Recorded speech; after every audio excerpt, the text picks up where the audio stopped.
ವಿಶ್ವದಲ್ಲಿ ಮೊತ್ತ ಮೊದಲ ಉಗ್ರರ ಸರ್ಕಾರ ರಚನೆ ಆಗಿದೆ.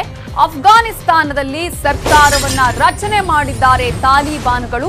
ತಾಲಿಬಾನ್ನಿಂದ ಹಂಗಾಮಿ ಸರ್ಕಾರವನ್ನ ಘೋಷಣೆ ಮಾಡಲಾಗಿದ್ದು, ವಿಶ್ವದಲ್ಲಿ ಮೊತ್ತ ಮೊದಲ ಉಗ್ರ ಸರ್ಕಾರ ಅಫ್ಘಾನಿಸ್ತಾನದಲ್ಲಿ ರಚನೆ ಆಗಿದೆ. ತಾಲಿಬಾನ್ನಿಂದ ಹಂಗಾಮಿ ಸರ್ಕಾರವನ್ನ ಘೋಷಣೆ ಮಾಡಲಾಗಿದ್ದು, ಮುಲ್ಲಾ ಮೊಹಮ್ಮದ್ ಹಸನ್ ಅಖ್ದ್ ಸರ್ಕಾರದ ಮುಖ್ಯಸ್ಥರಾಗಿರ್ತಾರೆ.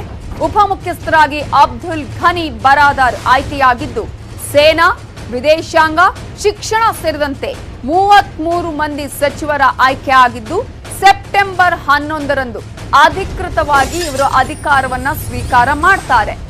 ಈ ಹಿಂದೆ ಅಫ್ಘಾನಿಸ್ತಾನದಲ್ಲಿ ತಾಲಿಬಾನ್ದಲ್ಲಿ ಸರ್ಕಾರದಲ್ಲಿ ಇದ್ದವರಿಗೆ ಹೆಚ್ಚಿನ ಆದ್ಯತೆಯನ್ನ ನೀಡಲಾಗಿದೆ. ಯಾರ್ಯಾರಿಗೆ ಈಗ ಯಾವ ಮುಖ್ಯಸ್ಥ ಸ್ಥಾನವನ್ನ ನೀಡಲಾಗಿದೆ, ಸಚಿವ ಸ್ಥಾನವನ್ನ ನೀಡಲಾಗಿದೆ ಅನ್ನೋದನ್ನ ನೋಡ್ತಾ ಹೋಗೋದಾದ್ರೆ, ತಾಲಿಬಾನ್ನ ಹಂಗಾಮಿ ಸರ್ಕಾರ ರಚನೆಯಾಗಿದ್ದು ಸೆಪ್ಟೆಂಬರ್ 11ಕ್ಕೆ ಅಧಿಕೃತ ಘೋಷಣೆ ಆಗುತ್ತೆ.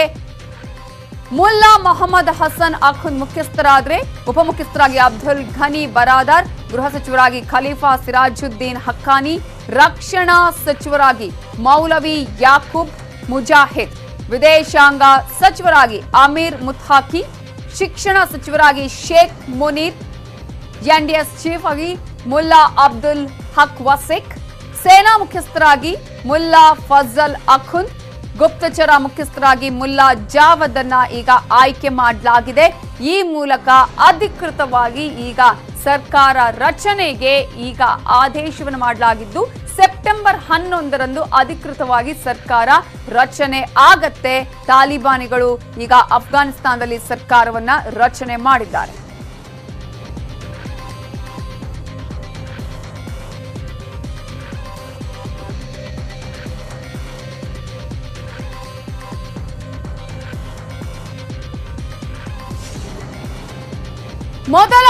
ಮೊತ್ತ ಮೊದಲ ಬಾರಿಗೆ ಒಂದು ಉಗ್ರ ಸಂಘಟನೆ ಸರ್ಕಾರವನ್ನ ರಚನೆ ಮಾಡಿರೋದು ಅಫ್ಘಾನಿಸ್ತಾನದಲ್ಲಿ. 20 ವರ್ಷಗಳ ಹಿಂದೆ ಈ ತರದ ಸರ್ಕಾರ ಆಯಿತು. ತಾಲಿಬಾನಿಗಳೇ ಸರ್ಕಾರವನ್ನ ರಚನೆ ಮಾಡಿದ್ರು. ಆನಂತರ 20 ವರ್ಷಗಳ ನಂತರ ಅಫ್ಘಾನಿಸ್ತಾನದಲ್ಲಿ ಸರ್ಕಾರವನ್ನ ರಚನೆ ಮಾಡಲಾಗಿತ್ತು. ಸರ್ಕಾರ ನಡ್ಕೊಂಡು ಹೋಗ್ತಾ ಇತ್ತು. ಆದ್ರೆ ಎಲ್ಲವೂ ಕೂಡ ಆಗಸ್ಟ್ ಅಲ್ಲಿ ಅಂತ್ಯ ಆಗಿದೆ. ಆಗಸ್ಟ್ 15ಕ್ಕೆ ಎಲ್ಲವೂ ಕೂಡ ಕೊನೆಗಾಣಿತು. ಮೊತ್ತ ಮೊದಲ ಬಾರಿಗೆ ಈ ತರದ ಉಗ್ರ ಸರ್ಕಾರ ರಚನೆ ಆಗಿರೋದು ವಿಶ್ವಸಂಸ್ಥೆಯನ್ನು ಕೂಡ ತಲೆ ಕೆಡಿಸುವ ಹಾಗೆ ಆಗಿದೆ. ಅಫ್ಘಾನಿಸ್ತಾನದ ರಾಜಧಾನಿ ಕಾಬೂಲ್ನಲ್ಲಿ ಪಾಕಿಸ್ತಾನದ ವಿರುದ್ಧ ರ್ಯಾಲಿ ನಡೆಸಲಾಗುತ್ತಿದ್ದು, ಈ ವೇಳೆ ಪ್ರತಿಭಟನಾಕಾರರನ್ನ ಚದುರಿಸುವ ಸಲುವಾಗಿ ತಾಲಿಬಾನ್ ಉಗ್ರರು ಗುಂಡಿನ ದಾಳಿ ನಡೆಸಿದ್ದಾರೆ. ಅಫ್ಘಾನಿಸ್ತಾನ ರಾಷ್ಟ್ರದ ಆಂತರಿಕ ವಿಚಾರದಲ್ಲೂ ಪಾಕಿಸ್ತಾನ ಮೂಗು ತೂರಿಸುತ್ತಿದ್ದು, ಇದಕ್ಕೆ ವಿರೋಧ ವ್ಯಕ್ತಪಡಿಸಿ ಕಾಬೂಲ್ನಲ್ಲಿ ಪ್ರತಿಭಟನಾ ರ್ಯಾಲಿ ನಡೀತಾ ಇತ್ತು.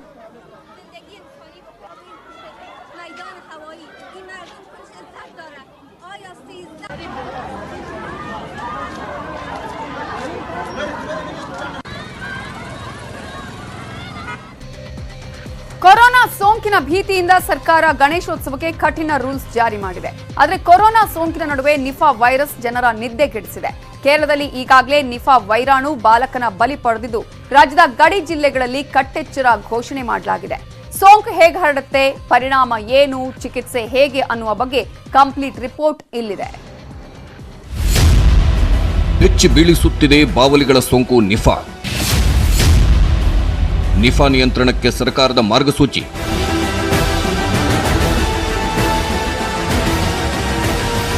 ಕೊರೋನಾ ಎಂದು ಹೇಳುತ್ತಿದ್ದ ಜನರ ನಡುವೆ ಈಗ ನಿಫಾ ವೈರಾಣು ಭೀತಿ ಹುಟ್ಟಿಸಿದೆ. ಪಕ್ಕದ ಕೇರಳದಲ್ಲಿ ದಿನೇ ದಿನೇ ನಿಫಾ ಸೋಂಕು ಹೆಚ್ಚಳವಾಗುತ್ತಿದೆ. ಕೇರಳದಲ್ಲಿ ನಿಫಾದಿಂದ ಅಲರ್ಟ್ ಆದ ಕರ್ನಾಟಕ ಸರ್ಕಾರ ಕಠಿಣ ಮಾರ್ಗಸೂಚಿ ರೂಪಿಸಿದೆ. ಗಡಿ ಜಿಲ್ಲೆಗಳಲ್ಲೂ ಕಟ್ಟೆಚ್ಚರಕ್ಕೆ ಸೂಚಿಸಲಾಗಿದೆ.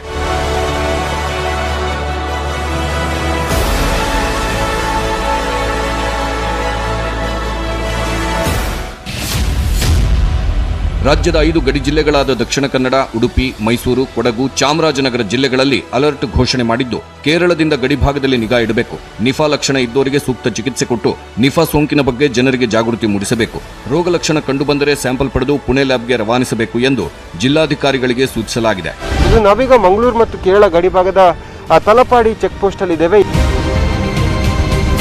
ನಿಫಾ ವೈರಸ್ ಬಗ್ಗೆ ಜನಜಾಗೃತಿ ಮೂಡಿಸೋಕೆ ಜಿಲ್ಲೆಯ ಎಲ್ಲ ಜನರಿಗೆ ಮುನ್ನೆಚ್ಚರಿಕೆಯಿಂದ ಇರಬೇಕೆಂಬುದಾಗಿ ಈಗಾಗಲೇ ಜಿಲ್ಲಾಡಳಿತ ಘೋಷಣೆ ಮಾಡಿದೆ. ಇದು ಪ್ರಮುಖವಾಗಿ ಪ್ರಾಣಿಗಳಿಂದ ಮನುಷ್ಯರಿಗೆ ಹರಡುವ ಸೋಂಕು. ಸೋಂಕಿತ ವ್ಯಕ್ತಿಯಿಂದ ಮತ್ತೊಬ್ಬರಿಗೂ ಈ ವೈರಸ್ ಹರಡುತ್ತೆ. ವಿಷಯುಕ್ತ ಅಥವಾ ಕಲ್ಮಶ ಆಹಾರ ತಿಂದರೂ ಈ ಸೋಂಕು ಬರುತ್ತೆ. ನಿಫಾ ಸೋಂಕು 4 ರಿಂದ 14 ದಿನಗಳಲ್ಲಿ ಹರಡುತ್ತೆ. 1998ರಲ್ಲಿ ಮಲೇಷ್ಯಾದಲ್ಲಿ ಮೊದಲ ಕೇಸ್ ಪತ್ತೆಯಾಗಿತ್ತು. ಆ ಬಳಿಕ 1998ರಲ್ಲಿ ಕೇರಳದಲ್ಲಿ ವೇಗವಾಗಿ ಹರಡಿತ್ತು. 2001, 2007ರಲ್ಲಿ ಪಶ್ಚಿಮ ಬಂಗಾಳದಲ್ಲೂ ಪತ್ತೆಯಾಗಿತ್ತು. 2018ರಲ್ಲಿ ಕೇರಳದ ಕಲ್ಲಿಕೋಟೆಯಲ್ಲಿ ಸೋಂಕು ವ್ಯಾಪಿಸಿ 18 ಸಾವು ಸಂಭವಿಸಿತ್ತು.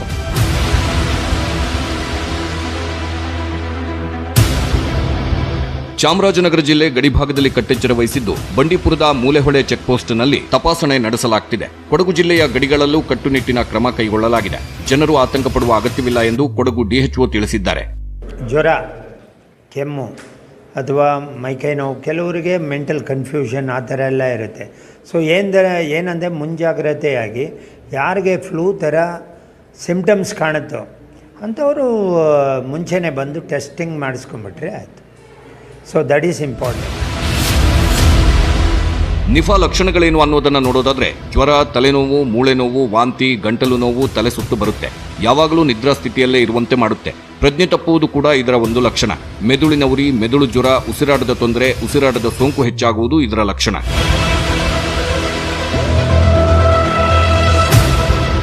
ಈ ಸೋಂಕು ಬಂದಾಗ ಎಚ್ಚರಿಕೆ ವಹಿಸಿ ಆಸ್ಪತ್ರೆಗೆ ತೆರಳಿ ತಪಾಸಣೆ ಮಾಡಿಕೊಂಡು ಚಿಕಿತ್ಸೆ ಪಡೆಯಬೇಕು. ಒಂದು ವೇಳೆ ನಿರ್ಲಕ್ಷ್ಯ ಮಾಡಿದ್ರೆ ಜ್ವರದ ಪರಿಣಾಮ ಮೆದುಳಿನ ಮೇಲೆ ಉಂಟಾಗಲಿದ್ದು ಆ ಬಳಿಕ ಆಸ್ಪತ್ರೆಗೆ ಸೇರಿಸಿದ್ರೂ ಬದುಕಿಸುವುದು ಕಷ್ಟ ಎನ್ನುತ್ತಾರೆ ವೈದ್ಯರು. ಯಾರಿಗೆ ಒಂದು ಫೀವರ್ ಇತ್ತು ಅಥವಾ ವೈರಲ್ ಫೀವರ್ ಸಿಂಪ್ಟಮ್ಸ್ ಇರಬಹುದು, ಏನೇ ಒಂದು ಇದಿದ್ರೆ ಸೊ ಅಂತವ್ರನ್ನ ಈ ಟ್ರಾವೆಲಿಂಗ್ ಮಾಡೋದಕ್ಕೆ ಬಿಡಬಾರ್ದು. ಆಕ್ಚುಲಿ ಇಲ್ಲಿ ಜನರೇ ಸ್ವಯಂ ಪ್ರೇರಿತವಾಗಿ ಯಾರಿಗೆ ಫೀವರ್ ಇತ್ತು ಅಂತಂದ್ರೆ ಅವ್ರು ಮನೆಗಳಲ್ಲಿ ಐಸೋಲೇಟ್ ಆಗ್ಬೇಕು. ಒಂದು ಮನೆಯಲ್ಲಿ ಯಾರಿಗಾರು ಒಬ್ಬರಿಗೆ ನಿಫಾ ಬಂದ್ರೆ ಆ ಮನೆಯಲ್ಲಿ ಇರ್ತಕ್ಕಂಥ ಪ್ರತಿಯೊಬ್ಬರಿಗೂ ನಿಫಾ ವೈರಸ್ ಅಟ್ಯಾಕ್ ಆಗುತ್ತೆ. ಕಾಮನ್ ಆಗಿ ವೈರಲ್ ಫೀವರ್ ಸಿಂಪ್ಟಮ್ಸ್ ಏನಿರುತ್ತೆ ಅದು ಬರುತ್ತೆ. ಒಂದ್ಸಲ ಬ್ರೈನ್ ಒಳಗೆ ಎಂಟ್ರಿ ಆಯ್ತು ಅಂತಂದ್ರೆ, ಎನ್ಕೆಫಲೈಟಿಸ್ ಆಯ್ತು ಅಂತಂದ್ರೆ ಅಂತ ಪೇಷಂಟ್ ಉಳಿಯೋದೇ ತುಂಬಾ ಕಷ್ಟ. ಹಂದಿ, ಬಾವಲಿಗಳಿಂದ ವೇಗವಾಗಿ ಸೋಂಕು ಹರಡುತ್ತೆ. ಹಂದಿ, ಬಾವಲಿಯ ರಕ್ತ, ಮಲಮೂತ್ರಗಳಿಂದ ಸೋಂಕು ಹರಡುತ್ತೆ. ಬಾವಲಿ ಕಚ್ಚಿದ ಹಣ್ಣು ತಿನ್ನೋದ್ರಿಂದ ಸೋಂಕು ಕಟ್ಟಿಟ್ಟ ಬುತ್ತಿ. ನಿಫಾ ತಗುಲಿದ ವ್ಯಕ್ತಿಯ ಸಂಪರ್ಕದಿಂದಲೂ ಸೋಂಕು ಬರುತ್ತೆ. ಇನ್ನು ಸಂಪರ್ಕ ವ್ಯಕ್ತಿಯ ರಕ್ತ, ಮಲಮೂತ್ರಗಳಿಂದಲೂ ಹರಡುತ್ತದೆ.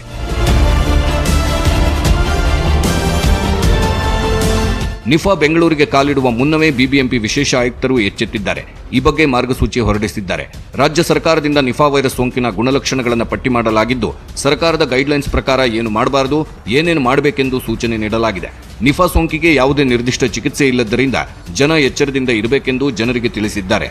ತೀವ್ರ ನಿಗಾವನ್ನು ಇಟ್ಕೊಂಡಿದ್ದೀವಿ. ಅಲ್ಲಿ ಇರ್ತಕ್ಕಂತಹ ಕೋವಿಡ್ ಪ್ರಕರಣಗಳ ಸಂಖ್ಯೆ ಆಗಲಿ ಅಥವಾ ನಿಪಾ ವೈರಸ್ ಸಂಬಂಧಪಟ್ಟ ವಿಷಯಗಳಾಗಲಿ ಅದರ ಬಗ್ಗೆ ರಾಜ್ಯ ಮಟ್ಟದಲ್ಲಿ ಇದರ ಬಗ್ಗೆ ಒಂದು ನಿಗಾವನ್ನು ಇಡ್ತಾ ಇದ್ದಾರೆ. ನಮ್ಮಲ್ಲಿ ಕೂಡ ಒಂದು ನಿಗಾವನ್ನು ಇಡ್ತೀವಿ. ಇದರ ಬಗ್ಗೆ ರಾಜ್ಯ ಸರ್ಕಾರದಿಂದ ಏನೇನೋ ಆದೇಶಗಳು ಬರ್ತವೆ ಅದನ್ನು ನಾವು ಅನುಪಾಲನೆ ಮಾಡಲಿಕ್ಕೆ ಸಿದ್ಧ ಇದ್ದೀವಿ. ನಿಫಾ ವೈರಸ್ಗೆ ಲಸಿಕೆ ಇಲ್ಲ. ಮುನ್ನೆಚ್ಚರಿಕೆಯೇ ಮದ್ದು ಎನ್ನುವುದು ಗೊತ್ತಿರುವ ಸಂಗತಿ. ಪದೇ ಪದೇ ಕೈ ತೊಳೆದುಕೊಳ್ಬೇಕು. ಮರದಿಂದ ಕೆಳಗೆ ಬಿದ್ದ ಹಣ್ಣು ತಿನ್ನಬಾರದು. ಪ್ರಾಣಿ, ಪಕ್ಷಿ ಕಚ್ಚಿದ ಹಣ್ಣು ತಿನ್ನಬಾರದು. ಸೋಂಕಿತರ ಸಂಪರ್ಕದಿಂದ ದೂರ ಇರುವುದು ಒಳಿತು. ಹಂದಿ, ಬಾವಲಿಗಳಿಂದ ದೂರ ಇರಬೇಕು. ಹಸಿ ಖರ್ಜೂರದ ರಸ ಸೇವಿಸಬಾರದು. ಹಣ್ಣುಗಳನ್ನು ಚೆನ್ನಾಗಿ ತೊಳೆದು ಸೇವಿಸುವುದು ಸೂಕ್ತ. ಪ್ರಾಣಿಗಳನ್ನು ಸ್ವಚ್ಛಗೊಳಿಸುವಾಗ ಜಾಗೃತೆ ಇರಬೇಕು. ಕೇರಳದಲ್ಲಿ ಕೊರೋನಾ ಹೆಚ್ಚಳವಾಗ್ತಿದೆ ಎನ್ನುವ ಕಾರಣಕ್ಕೆ ಅಕ್ಟೋಬರ್ ತನಕ ಜನರ ಪ್ರವೇಶ ನಿಷೇಧ ಮಾಡಲಾಗಿದೆ. ಕೊರೋನಾ ಸಾವಿನ ಪ್ರಮಾಣಕ್ಕಿಂತಲೂ ನಿಫಾ ಸೋಂಕಿನ ಪರಿಣಾಮ ಹೆಚ್ಚಾಗಿದೆ. ಸರ್ಕಾರ ಬಿಡುಗಡೆ ಮಾಡಿರುವ ಮಾರ್ಗಸೂಚಿಯಲ್ಲೇ 45% 85% ಸಾವಿನ ಪ್ರಮಾಣ ಇರಲಿದೆ ಎಂದು ತಿಳಿಸಲಾಗಿದೆ. ಯಾವುದಕ್ಕೂ ಎಚ್ಚರವಾಗಿರುವುದು ಸೂಕ್ತ. Bureau report, news 18 Kannada. ಪಾಲಿಕೆ ಚುನಾವಣೆ ಮುಗಿದು ರಿಸಲ್ಟ್ ಬಂದಾಯ್ತು. ಈಗ ಮೇಯರ್ ಗಿರಿಗೆ ರೇಸ್ ಶುರುವಾಗಿದೆ. ಆದ್ರೆ ಕಲಬುರಗಿ ಪಾಲಿಕೆಯ ಗದ್ದುಗೆಯನ್ನ ಯಾರೇಳ್ತಾರೆ ಅನ್ನೋದು ಇನ್ನೂ ಸಸ್ಪೆನ್ಸ್. ಕಲಬುರಗಿಯ ಕಿಂಗ್ ಮೇಕರ್ ಜೆಡಿಎಸ್ ಪಕ್ಷದ ಬೆಂಬಲ ಬಿಜೆಪಿಗ ಇಲ್ಲ ಕಾಂಗ್ರೆಸ್ಗ? ಆಗ್ಲೇ ರಾಜಕೀಯ ಆಟ ಭರ್ಜರಿಯಾಗಿ ಶುರುವಾಗಿದೆ.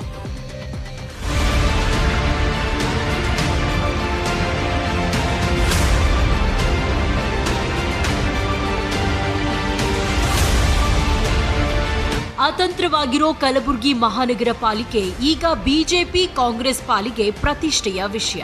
ಆದ್ರೆ ಚೆಂಡು ಈಗ ಜೆಡಿಎಸ್ ಅಂಗಳದಲ್ಲಿದೆ. ಆದ್ರೆ ಜೆಡಿಎಸ್ ಬೆಂಬಲ ಯಾರಿಗೆ ಅನ್ನೋ ಬಹಿರಂಗ ಒಪ್ಪಂದವೂ ಘೋಷಣೆಯೂ ಹೊರಬಿದ್ದಿಲ್ಲ. ಕುಮಾರಸ್ವಾಮಿ ಕಣ್ಣು ಬಿಜೆಪಿ ಮೇಲಿದ್ದಂತಿದೆ. ದೇವೇಗೌಡರು ಸ್ವಲ್ಪ ಕಾಂಗ್ರೆಸ್ ಕಡೆ ವಾಲಿದಂತಿದೆ. ಈ ಮಧ್ಯೆ ತಮ್ಮ ಸದಸ್ಯರನ್ನ ಆಪರೇಷನ್ ಮಾಡಿ ಬಿಡಬಹುದು ಅನ್ನೋ ಆತಂಕ ಜೆಡಿಎಸ್ಗಿದೆ.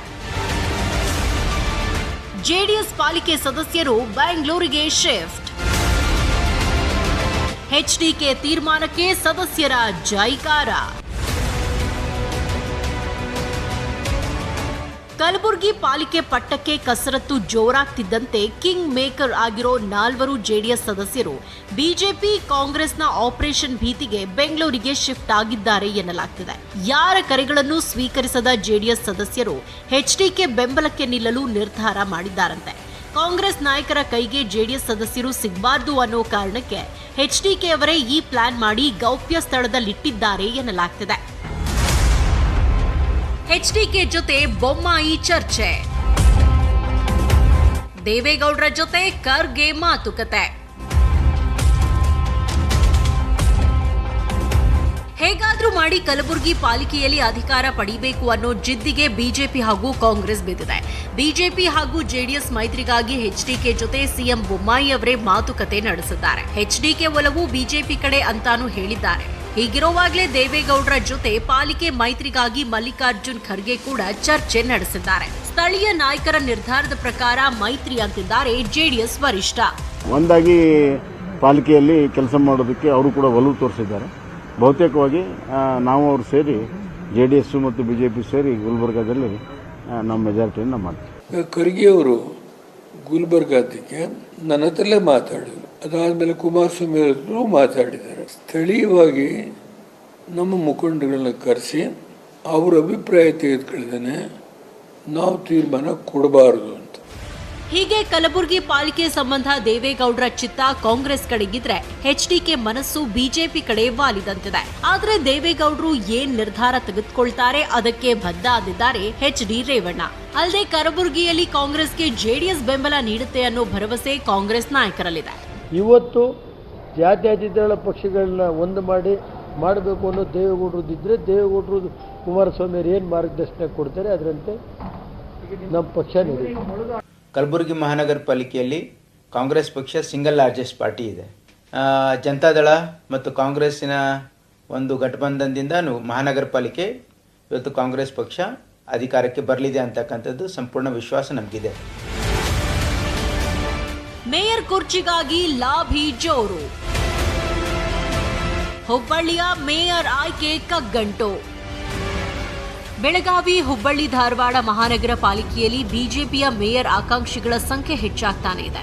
ಮೀಸಲಾತಿ ಘೋಷಣೆಯಾಗ್ತಿದ್ದಂತೆ ಹುಬ್ಬಳ್ಳಿಯ ಮೇಯರ್ ಆಕಾಂಕ್ಷಿಗಳು ಪಟ್ಟಕ್ಕಾಗಿ ಲಾಭಿ ಶುರು ಮಾಡಿದ್ದಾರೆ. ಬೊಮ್ಮಾಯಿ, ಜೋಶಿ, ಶೆಟ್ಟರ್ ಹಾಗೂ ಬೆಲ್ಲದ ಆಪ್ತರ ರೇಸ್ನಲ್ಲಿ ಯಾರಿಗೆ ಪಟ್ಟ ಕಟ್ಟಬೇಕು ಅನ್ನೋ ಚಿಂತೆಯಲ್ಲಿದೆ ಬಿಜೆಪಿ. ಈ ಮಧ್ಯೆ ಹುಬ್ಬಳ್ಳಿ ಧಾರವಾಡ ಪಾಲಿಕೆ ಮೇಯರ್ ಸ್ಥಾನವನ್ನ ಈ ಬಾರಿ ಧಾರವಾಡಕ್ಕೆ ನೀಡಬೇಕೆಂದು ಧಾರವಾಡ ಗ್ರಾಮೀಣ ಶಾಸಕ ಅಮೃತ ದೇಸಾಯಿ ಬೇಡಿಕೆ ಇಟ್ಟಿದ್ದಾರೆ.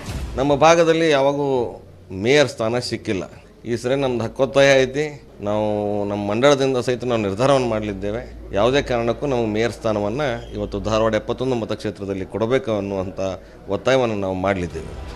ಅತ್ತ ಬೆಳಗಾವಿ ಬಿಜೆಪಿಯಲ್ಲೂ ಮೇಯರ್ ಕುರ್ಚಿಗಾಗಿ ಆಕಾಂಕ್ಷಿಗಳು ಒತ್ತಡ ಹೇರೋದಕ್ಕೆ ಶುರು ಮಾಡಿದ್ದಾರೆ. ಇತ್ತ ಕಲಬುರಗಿಯಲ್ಲಿ ಮೈತ್ರಿ ಜೊತೆಗೆ ಮೇಯರ್, ಉಪಮೇಯರ್ ಪಟ್ಟಕ್ಕೂ ಲಾಭಿ ಶುರುವಾಗಿದೆ. ಏನೇ ಇದ್ರೂ ಹುಬ್ಬಳ್ಳಿ ಮತ್ತು ಬೆಳಗಾವಿಯಲ್ಲಿ ಬಿಜೆಪಿಯವರು ಸುಸೂತ್ರವಾಗಿ ಅಧಿಕಾರ ಹಿಡಿಯಬಹುದು. ಆದ್ರೆ ಕಲಬುರಗಿಯ ಕ್ಲೈಮ್ಯಾಕ್ಸ್ ಏನು ಅನ್ನೋದೇ ಈಗಿರೋ ಕುತೂಹಲ. Bureau report, news 18 Kannada.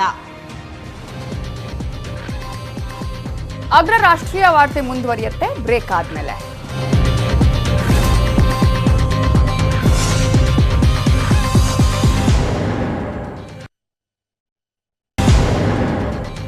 Welcome back. BJP ಸರ್ಕಾರದ ವಿರುದ್ಧ ವಾಗ್ದಾಳಿ ನಡೆಸಿರೋ ಸಿದ್ದರಾಮಯ್ಯ ಬಿಜೆಪಿ ನಾಯಕರಿಗೆ ಚಾಟಿ ಬೀಸಿದ್ದಾರೆ. ಹಾಗಾದ್ರೆ ಏನ್ ಹೇಳಿದ್ದಾರೆ ನೋಡೋಣ. ಆರೇಳಾಗಿ ಫಲಾನುಭವಿಗಳು 4 ಕೋಟಿ 1 ಲಕ್ಷ ಕೇಂದ್ರ ಸರ್ಕಾರ ಕೊಡುವಂತ ಕಾರ್ಯಕ್ರಮ. ಇದರಲ್ಲಿ 5 ಕೆಜಿ ಆಹಾರ ಭದ್ರತೆ ಯೋಜನೆಯಲ್ಲಿ ಕೊಡ್ತೀವಿ. ಕಳೆದ ವರ್ಷದಿಂದ ಮಾಡ್ತಾ ಇದ್ವಿ, ಮುಂದೆ ಮಾಡ್ತಾ ಇದ್ವಿ. ಮನುಷ್ಯನಿಗೆ 5 ಕೆಜಿ ಸಾಕು ನನ್ನ ಪ್ರಕಾರ. ಇನ್ನು 10 ಕೆಜಿ ಯಾಕೆ ಕೊಡ್ತಾರೆ ನನಗೆ ಅರ್ಥ ಆಗ್ತಾ ಇಲ್ಲ. ಮುಂದಿನ ನೋಡೋದ್ರ ಬಗ್ಗೆ ಚಿಂತನೆ ಮಾಡೋದು. ಯಾರೋ ಕತ್ತಿ ಅಂತ ಒಬ್ಬ ಮಂತ್ರಿ ಇದ್ದಾನೆ, ಅವ್ರು 4 ಕೆಜಿನೇ ಸಾಕಪ್ಪ ಒಟ್ಟು ತುಂಬುತ್ತದೆ ಅಂತ. ಇವ್ರಿಗೇನೋ ಸಕ್ಕರೆ ಕಾಯಿಲೆ ಇರ್ಬೋದು, ಅಕ್ಕಿ ತಿನ್ನೋದು. ಒಬ್ಬರು 4 ಕೆಜಿ ಸಾಕ? ಹಿಂಗೆ ಮಾತುಗಳು ನೋಡಿ, ಎಂತ ಬೇಜವಾಬ್ದಾರಿ ಮಾತುಗಳು. ಅದರಿಂದ ಈ ಸರ್ಕಾರ ಇರ್ಬೇಕೆಂದ್ರೆ ಮತ್ ಸುಳ್ಳು ಮಾತ್ರ ಏನ್ ಹೇಳದ್ದು. ಈ ದೇಶಕ್ಕೆ ಬೇರೆಯವ್ರ ಕಾಂಟ್ರಿಬ್ಯೂಷನ್ ಇದೆಯಾ ಇಲ್ವೋ? ಅದಕ್ಕೆ ನಾನು ಹೇಳಿದೆ, ಅನ್ನಪೂರ್ಣೇಶ್ವರಿ ರಾಜಕೀಯ ವ್ಯಕ್ತಿ ಅಲ್ಲ, ಅನ್ನದ ದೇವತೆ. ನಮಗೆ ದುರ್ಭಿಕ್ಷೆ ಬಂದಾಗ ಸುಭಿಕ್ಷೆ ಕೊಡುವಂತ ಪ್ರಾರ್ಥನೆ ಮಾಡೋ ತಾಯಿ ಅವಳು, ನಮ್ಮ ಸಂಸ್ಕೃತಿಯ ಒಂದು ಭಾಗ. ಅದಕ್ಕೆ ಅನ್ನಪೂರ್ಣೇಶ್ವರಿ ಹೆಸರಿಡಿ ಅಂತ ಹೇಳಿದೆ. ನಾನು ಆ ಹೆಸರನ್ನ ತೆಗೆದು ರಾಜಮಾತೆ ವಿಜಯರಾಜ್ ಸಿಂಧೆ ಹೆಸರಿಡಿ ಅಂತ ಹೇಳಿದ್ರೆ ರಾಜಕಾರಣ. ಇಂದಿರಾ ಕ್ಯಾಂಟೀನ್ ಮಾಡಿದ್ದ ಯಾರಿಗೋಸ್ಕರ? ಬೆಂಗಳೂರು ಬೇರೆ ಬೇರೆ ನಗರಗಳಲ್ಲಿ ಪಾಪ ಕಾರ್ಮಿಕರಿದ್ದಾರೆ, ಆಟೋ ಓಡಿಸೋರಿದ್ದಾರೆ, ಟ್ಯಾಕ್ಸಿ ಡ್ರೈವರ್ಗಳಿದ್ದಾರೆ. ಅವ್ರಿಗೊಂದು ಊಟ ಕೊಡೋಣ ಕಮ್ಮಿ ದುಡ್ಡಿನಲ್ಲಿ ಅಂತೇಳಿ ನಾನು ಇಂದಿರಾ ಕ್ಯಾಂಟೀನ್ ಮಾಡಿದ್ರೆ ಅದನ್ನು. ಜಾತಿ ಜನಗಣತಿ ವರದಿ ಬಿಡುಗಡೆ ಸಂಬಂಧ ಸರ್ಕಾರ ಸರಿಯಾದ ಸಮಯದಲ್ಲಿ ಸರಿಯಾದ ನಿರ್ಧಾರ ತೆಗೆದುಕೊಳ್ಳಲಿದೆ ಅಂತ ಸಮಾಜ ಕಲ್ಯಾಣ ಸಚಿವ ಕೋಟಾ ಶ್ರೀನಿವಾಸ್ ಪೂಜಾರಿ ಹೇಳಿದ್ದಾರೆ. ಇನ್ನು ಸಿದ್ದರಾಮಯ್ಯ ಸಿಎಂ ಆಗಿದ್ದಾಗ ಜನಗಣತಿ ಮಾಡಿಸಿದ್ರು, ಹಿಂದುಳಿದವರ ಪರ ಅವರು ಧ್ವನಿ ಎತ್ತಿದ್ರು, ಅವರಿಗೆ ನಾನು ಅಭಿನಂದನೆ ಸಲ್ಲಿಸುತ್ತೇನೆ ಅಂತ ಹೇಳಿದ್ದಾರೆ. ಜನಗಣತಿ ಈ ಪ್ರಶ್ನೆಯನ್ನು ನೀವು ನನ್ನ ಹತ್ರ ಕೇಳಿದ್ದೀರಿ. ಈ ಪ್ರಶ್ನೆ ಸಹಜವಾಗಿ ಸಿದ್ದರಾಮಯ್ಯನವರು ಮುಖ್ಯಮಂತ್ರಿ ಆಗಿರುವಾಗ 200 ಕೋಟಿ ರೂಪಾಯಿಯನ್ನು ಬಿಡುಗಡೆ ಮಾಡಿ ಅಧ್ಯಕ್ಷರ ಸಮಕ್ಷಮದಲ್ಲಿ ಜಾತಿ ಜನಗಣತಿ ಆಗಿತ್ತು.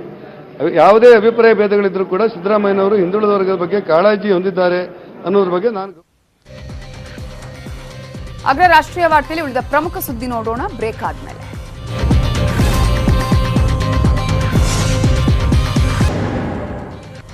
Welcome back. ರೈತರು 3 ಕೃಷಿ ಕಾಯ್ದೆಗಳನ್ನ ವಿರೋಧಿಸಿ ಪ್ರತಿಭಟನೆ ಮಾಡ್ತಾ ಇದ್ರು. ಆದ್ರೆ ಇವತ್ತು ರೈತರು ರೊಚ್ಚಿಗೆದ್ದು ಬೀದಿಗಿಳಿದಿದ್ರು. ಅದೇ ಕೃಷಿ ಕಾಯ್ದೆ ವಿರೋಧಿ ಪ್ರತಿಭಟನೆ ಅಂಗವಾಗಿ ಅಲ್ಲ, ಆಗಸ್ಟ್ 28ರಂದು ನಡೆಸಿದ ಲಾಠಿ ಚಾರ್ಜ್ ಅನ್ನ ವಿರೋಧಿಸಿ. ಅಷ್ಟಕ್ಕೂ ಇವತ್ತೇನೇನಾಯ್ತು ಬನ್ನಿ ನೋಡೋಣ. ಆಗಸ್ಟ್ 28ರಂದು ಟೋಲ್ ಪ್ಲಾಜಾ ಬಳಿ ಲಾಠಿ ಚಾರ್ಜ್ ಮಾಡಿದ್ದನ್ನು ರೈತರು ಖಂಡಿಸಿದ್ರು. ಆ ಬಳಿಕ ಕರ್ನಲ್ ಜಿಲ್ಲಾ ಅಧಿಕಾರಿಗಳು ಇಂದು ರೈತರ ಸಮಿತಿಯನ್ನ ಸಂಧಾನಕ್ಕೆ ಕರೆದಿದ್ರು. ಆದರೆ ಸಂಧಾನ ಯಶಸ್ವಿಯಾಗದ ಕಾರಣ ಅಂಬಾಲಾ ದೆಹಲಿ ನಡುವಿನ ರಾಷ್ಟ್ರೀಯ ಹೆದ್ದಾರಿ 44ರಲ್ಲಿ ಬೃಹತ್ ಪ್ರತಿಭಟನಾ ಮೆರವಣಿಗೆ ನಡೆಸಿದ್ರು. ಬಳಿಕ ಜಿಲ್ಲಾಡಳಿತ ಭವನಕ್ಕೆ ಮುತ್ತಿಗೆ ಹಾಕುವ ಯತ್ನ ಮಾಡಿದ್ರು.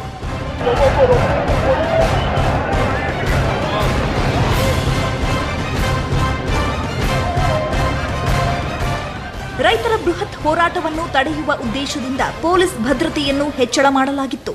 5 ಎಸ್ಪಿ ರ್ಯಾಂಕ್ ಅಧಿಕಾರಿಗಳು, 25 ಮಂದಿ ಡಿಎಸ್ಪಿಗಳು, ಬಿಎಸ್ಎಫ್, ಸಿಆರ್ಪಿಎಫ್, ಆರ್ಎಎಫ್ ತುಕಡಿಗಳನ್ನ ನಿಯೋಜನೆ ಮಾಡಲಾಗಿತ್ತು. ಪೊಲೀಸರು ಡ್ರೋನ್ ಮೂಲಕ ಕಣ್ಗಾವಲು ಇಟ್ಟಿದ್ರು. ರೈತರು ಯಾವುದನ್ನು ಲೆಕ್ಕಿಸದೆ ಬ್ಯಾರಿಕೇಡ್ ಮುರಿದು ಮುನ್ನುಗ್ಗುವ ಪ್ರಯತ್ನ ಮಾಡಿದ್ರು.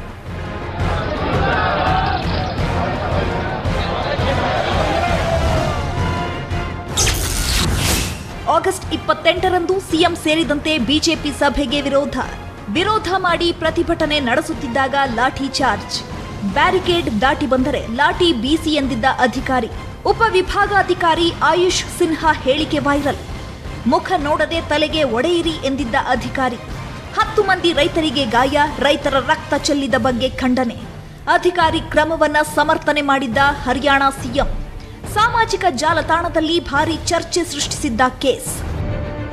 ಕರ್ನಲ್ ಜಿಲ್ಲೆಯಲ್ಲಿ ಪರಿಸ್ಥಿತಿ ಉದ್ವಿಗ್ನವಾಗಿದ್ದು, ಜಿಲ್ಲೆಯಲ್ಲಿ 144 ಸೆಕ್ಷನ್ ಜಾರಿ ಮಾಡಲಾಗಿದೆ. 5 ಜಿಲ್ಲೆಗಳಲ್ಲಿ ಇಂಟರ್ನೆಟ್ ಸೇವೆ ಸ್ಥಗಿತ ಮಾಡಲಾಗಿದೆ. ಇಂದಿನ ಸಭೆಯಲ್ಲಿ ರೈತ ನಾಯಕ ರಾಕೇಶ್ ಟಿಕಾಯತ್ ಹಾಗೂ ಸ್ವರಾಜ್ ಇಂಡಿಯಾ ಮುಖ್ಯಸ್ಥ ಯೋಗೇಂದ್ರ ಯಾದವ್ ಸೇರಿ 11 ಮಂದಿ ಭಾಗಿಯಾಗಿದ್ರು. ಆದರೆ ಸಭೆ ಒಮ್ಮತಕ್ಕೆ ಬರುವಲ್ಲಿ ವಿಫಲವಾಯಿತು.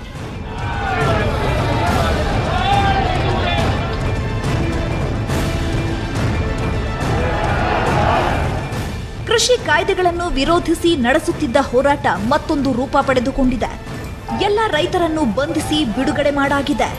ಕೇಂದ್ರದ ತ್ರಿವಳಿ ಕಾಯ್ದೆ ವಿರೋಧಿ ಹೋರಾಟ ಮತ್ತೊಂದು ಹಾದಿ ಹಿಡಿತಿದ್ರೆ, ಇನ್ನೊಂದು ಕಡೆ ಈ ಪ್ರತಿಭಟನೆಗಳನ್ನು ರಾಜಕೀಯ ಪ್ರೇರಿತ ಅಂತ ಮತ್ತೊಮ್ಮೆ ಬಿಂಬಿಸಲಾಗ್ತಿದೆ. ಒಟ್ನಲ್ಲಿ ಕೇಂದ್ರ ವರ್ಸಸ್ ಅನ್ನದಾತನ ಕಿಚ್ಚನ್ನ ಯಾರು ಆರಿಸ್ತಾರೆ ಅನ್ನೋದೇ ಯಕ್ಷ ಪ್ರಶ್ನೆ. Bureau report, news 18 Kannada. ಉಳಿದ ಪ್ರಮುಖ ಸುದ್ದಿಯನ್ನು ಕ್ವಿಕ್ ಆಗಿ ನೋಡೋಣ ಎಕ್ಸ್‌ಪ್ರೆಸ್ 18ನಲ್ಲಿ. ಬ್ರಾಹ್ಮಣ ಸಮುದಾಯದ ವಿರುದ್ಧ ಆಕ್ಷೇಪಾರ್ಹ ಹೇಳಿಕೆ ಹಿನ್ನೆಲೆ ಛತ್ತೀಸ್ಗಢ ಮುಖ್ಯಮಂತ್ರಿ ಭೂಪೇಶ್ ಬಘೇಲ್ ತಂದೆ ಅರೆಸ್ಟ್, 15 ದಿನಗಳ ನ್ಯಾಯಾಂಗ ಬಂಧನಕ್ಕೆ ರವಾನೆ. ಕೇರಳದಲ್ಲಿ ನೈಟ್ ಕರ್ಫ್ಯೂ, ಸಂಡೇ ಲಾಕ್ಡೌನ್ ತೆರವು. ಅಕ್ಟೋಬರ್ 4ರಿಂದ ಕಾಲೇಜು ಓಪನ್ಗೆ ಆದೇಶ. ದೇಶದಲ್ಲಿ ಅತಿ ಹೆಚ್ಚು ಸೋಂಕು ಇದ್ರೂ ಸರ್ಕಾರದ ಕಠಿಣ ನಿರ್ಧಾರ.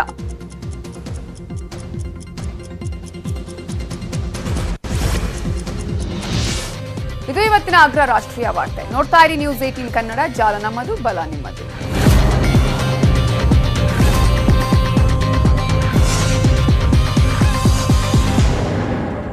ಈ ವಾರ್ತೆಯ